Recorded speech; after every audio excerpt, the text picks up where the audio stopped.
மக்கா இந்த மிளகு பார்த்தீங்களா என்ன அழகா இருக்குன்னு பாருங்க. பார்க்க பிளாஸ்டிக் மிளகு மாதிரியே இருக்கா, ஆனால் இது இயற்கையாகவே கலரே இப்படிதான்.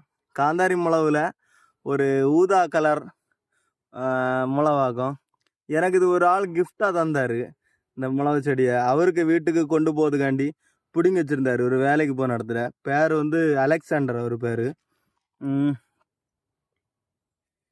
ஆனால் பார்க்கறதுக்கு பிளாஸ்டிக் பூ மாதிரி இருந்து அவர் பிடுங்கினதில் கொண்டை உடஞ்சிட்டு, அதாவது மரம் வந்து விழுந்து அந்த கொண்டை உடஞ்சிட்டு.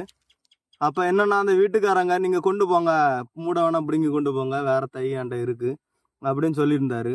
யார்கிட்ட? வேற ஒரு அண்ணன்ட்ட. அந்த அண்ணன் எனக்கு கிஃப்டாக தந்தார். நான் கொண்டு போய் உன மலையில் கொண்டு நட்டு வை அப்படின்னு. இன்னைக்கு நம்ம மலையில் நிற்கிறோம். நம்ம ரூமு, நம்ம மலை தெரியுதா உங்களுக்கு? கொண்டு வந்து நட்டு வச்சாச்சு. அது நல்லா காய்க்க